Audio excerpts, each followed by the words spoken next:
Baik, bismillahirrahmanirrahim. Assalamualaikum warahmatullahi wabarakatuh.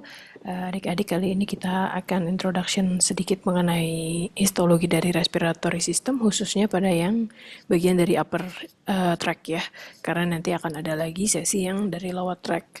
Oke, berbicara mengenai respiratory system, pasti kita harus mengetahui dulu.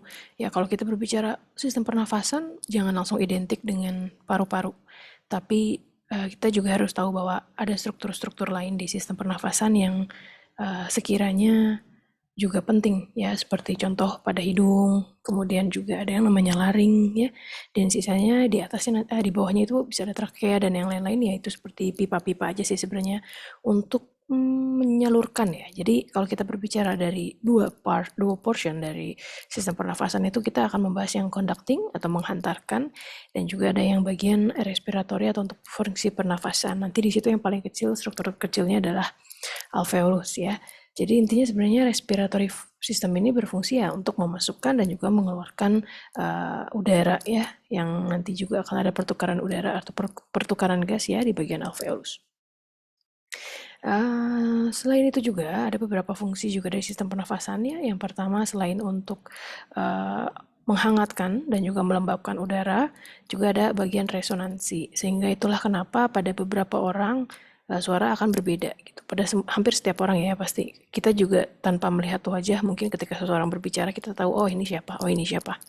Dan juga satunya lagi juga sebagai indera penghidu ya. Nanti kita bahas kenapa bisa sebagai indera penciuman. Ya mungkin ini akan berkaitan dengan sistem syaraf ya. Oke, secara garis besar itu ya untuk struktur yang kita bahas, walaupun conduction portion sampai terminal bronchioles, tapi kita bahasnya sampai upper respiratory tract ya, yang pada beberapa orang dibatasi sampai laring ya batasnya, atau voice box ya. Nah ini tadi. Jadi kita membahas kalau ini sudah bagian bawah ya, dari mulai trakea ke bawah. Yang akan kita bahas lebih kepada respiratory atas.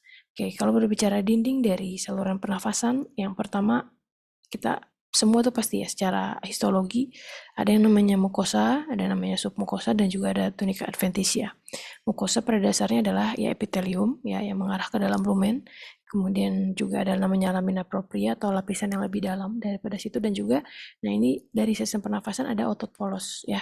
Makanya nanti pada beberapa kasus ya, mungkin contohnya pada kasus asma, nanti harus belajar patogenesisnya kenapa pada orang asma bisa mengalami sesak ya, karena sebenarnya ada faktor dari ada otot polos ini ya. Kemudian juga masuk ke dalam submukosa atau di bawah dari mukosanya, ini ada jaringan konektif tisu aja yang cukup padat dan irregular. Kemudian ada juga beberapa glandula, kadang juga tidak, dan juga yang terakhir adalah tunica adventitia. Berbicara untuk respiratory epithelium, secara keseluruhan kita sebutnya sebagai epitel pernafasan ya. Ciri khasnya adalah pseudostratified kolumnar ya. Jadi silinder, dia berbentuk tinggi, lebih tinggi, tidak kuboid tapi lebih tinggi, dan dia memiliki ciliated ya, punya cilia. Makanya nanti di bagian apikalnya kalau kita lihat secara mikroskop elektron banyak mitokondria di bawahnya, karena kan silia perlu untuk bergerak ya, dan bergerak pasti butuh energi. Nah nanti silia ini yang juga berfungsi untuk menghantarkan debu-debu ataupun asap yang terjebak di dalam mukus ya. Dan di saluran pernafasan tentu saja ada yang namanya lendir ya, lendir pernafasan yang dihasilkan oleh goblet cell ya. Goblet cell ini nanti juga ada ciri khasnya ya. Ada juga beberapa brush cells ya. Ini ada mikrofilnya. Ini lebih kepada sensori reseptor ya. Jadi juga ada respon sensorinya juga. Kemudian ada basal cells. Nah, ini lokasinya di basal, cenderung memang lebih pendek ya. Dia diketahui bahwa basal cell ini berfungsi sebagai seperti stem cell-nya. Jadi kalau ada yang rusak sama dia direplikasi, atau bukan direplikasi, bentuk kembali ya sel-sel tersebut. Dan juga ada yang namanya small granule cells atau DNAS, ini bentuknya hampir sama seperti basal cells, dan dia namanya juga granul ya, jadi dia menghasilkan amin-amin yang biogenik ya, dan juga merupakan paracrine cells. Nah ini kita bisa lihat ya, di sini ada goblet cells ya, dia tidak ada silianya, yang sisanya adalah sel respiratory ya. Nah ini tadi kita lihat ada silianya, ini basal bodies-nya, di sini kita bisa lihat ada banyak mitokondria ya. ya karena untuk menghasilkan energi biar ini bisa bergerak. Kemudian juga ini dari penampakan dari permukaannya ya, yang ada bulu-bulu ini adalah sebenarnya ya ciliated cell-nya. Kalau yang tidak ada yaitu goblet cells ya.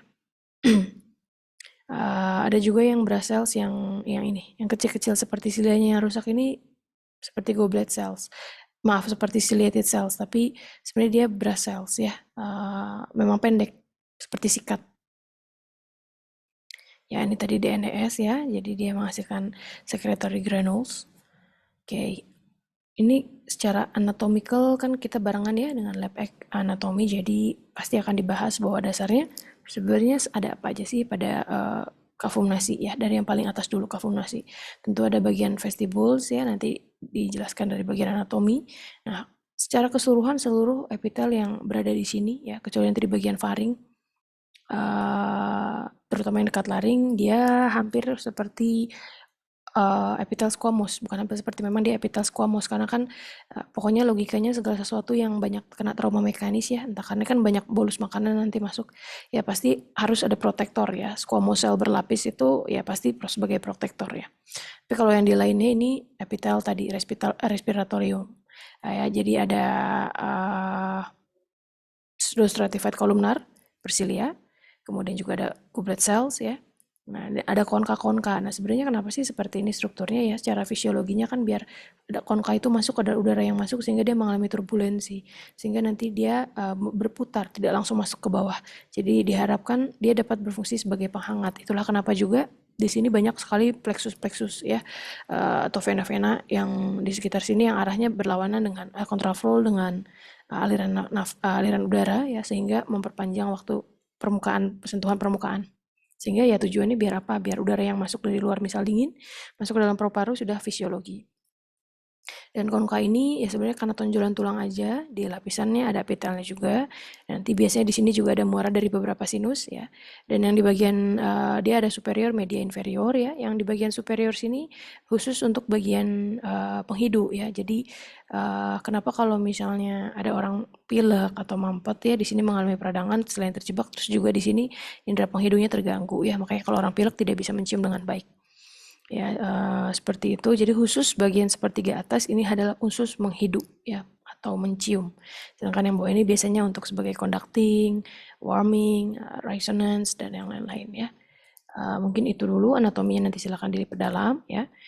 Tadi udah dilihat. Nah, kalau bagian vestibul kita lihat di sini karena ini kan bagian dari kulit ya, masih nempel di sini. Jadi sebenarnya strukturnya epitelnya sama seperti kulit. Tapi ketika sudah masuk dia baru masuk respiratorium atau respiratory epithelium. Kemudian di bagian vestibules banyak bulu-bulu hidung ya, baru masuk nasal fossa, ada konka, tadi udah dibilang di bagian superiornya ya ada olfactory epithelium ya. Nah ini tadi epitheliumnya, ini serous glands ya, kemudian ada venu-venu, banyak sekali vena di sini. Ini secara khusus epitelial dari hidung, rongga hidung seperti ini ya, kafumnasi ya. Jadi tetap pseudostratified columnar, cilia, banyak glands ya, dan banyak sekali tadi saya bilang plexus vena ya, vena semua. Jadi tujuannya untuk menghangatkan ya. Nah ini olfactory mucosa yang berada di paling atas ya. Sebenarnya kenapa sih ada struktur-struktur ini ya, kita lihat ada Bowman's gland. Kenapa ya ada Bowman's gland ya? Ini kan sebenarnya olfactory nanti mempengaruhi ke nervus olfactorius ya. Jadi untuk mencium sebenarnya.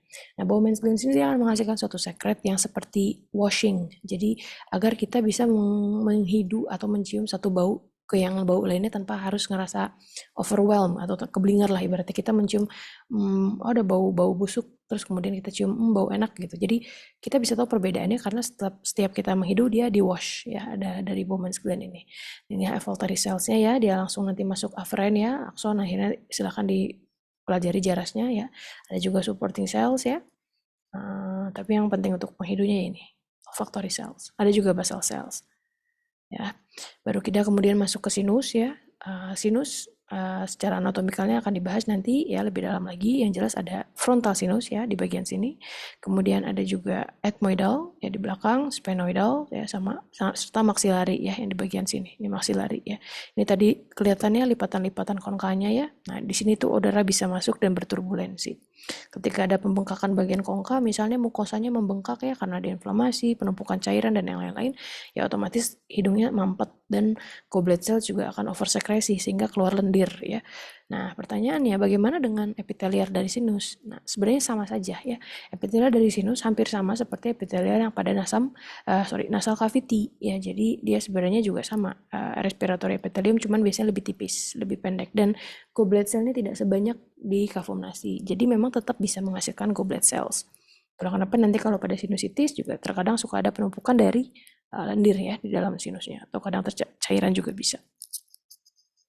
Kayak ini tadi sudah dibahas, ini sudah mulai masuk ke yang bagian bawah ya, walaupun memang laring adalah batas dari upper dan lower ya. Oke, untuk yang bagian lower kita bahas lagi di berikutnya. Nah, silakan dibaca-baca dulu. Nah, ini bagian larynx atau yang kita sebut sebagai voice box ya. Ada struktur-struktur kartilago di sini ya, banyak sekali, dan juga banyak jaringan ikat ya. Ini yang besar-besar thyroid cartilage, ini cricoid cartilage ya. Dia merupakan secara histologinya adalah hyaline cartilage ya. Dibaca lagi. Sedangkan kalau yang bagian epiglottis ini dia elastic cartilage ya, silakan dibaca lagi. Yang kecil-kecil kayak coniculate ya, arytenoid. Nanti bagaimana struktur kartilago secara histologis ya. Nah, kita masuk ke laring. Nah, laring, nah di sini khusus laring, terutama di sini kita bisa lihat ada yang namanya true vocal cord ya, ada false vocal cord ya. Ini sudah masuk nanti ke bagian trakea ya. Nah, kita bahas di pertemuan berikutnya. Ya, di sini ada glotis juga, epiglotis juga di sini ya. Nah, khusus epitel di sini dia tadi saya sudah sempat bilang adalah squamous ya. Tapi sudah masuk ke sini dia sudah masuk lagi respiratory epithelium yang mana tadi adalah pseudocolumnar ya. Jadi memang seperti itu untuk epithelium, dia ada transisional, terutama jelas di bagian orofaring ya, itu masih bagian oral ya. Jadi dia squamous, nanti burang masuk ke esophagus juga masih squamous, baru nanti dia masuk ke gaster berubah menjadi epitel dari saluran pencernaan. Ya, ini laring, jadi silahkan nanti dilihat secara histologisnya ya, dipelajari, dibuka textbook dan juga atlasnya. Oke, mungkin itu dulu aja ya. Oh ya, untuk laring juga sebenarnya kalau secara histologis dia ada lapisan otot di bawahnya ya, makanya nanti dia bisa membesar, jadi mengecil, menutup, membesar ya. Untuk mekanisme pembentukan suara ya di sini. Kapan dia menutup, kalau menutup suara menjadi apa, nah itu juga kalian nanti silahkan pelajari. Mungkin itu saja untuk upper respiratory tract ya, untuk yang selanjutnya nanti trachea hingga ke alveolus dan juga proses gas exchange kita bahas di pertemuan yang respiratory lower tract. Oke, terima kasih. Assalamualaikum warahmatullahi wabarakatuh.